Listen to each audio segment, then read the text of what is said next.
कि कटहर के काट जैसे होठ भइल फाट के, कटहर के काट जैसे होठ भइल फाट के। आवाए बलमुआ मुलायम कला चाट के, आवाए बलमुआ मुलायम कला चाट के। हवा घुसी राजा जी हटावा हाली चाट के, हवा घुसी राजा जी हटावा हाली चाट के। आवाए बलमुआ मुलायम कला चाट के।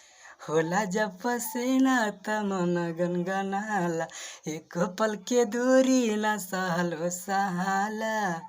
और की होला जब पसीना त मन गनगनाला, एक पल के दूरी ना सहलो सहाता।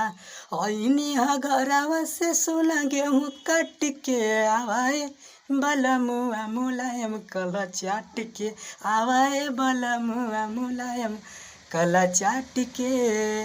कटहर के काट जैसे होठ भइल फाट के, आवाए बलमुआ मुल कला चाट के, आवाए बलमुआ मुलायम कला चाट के।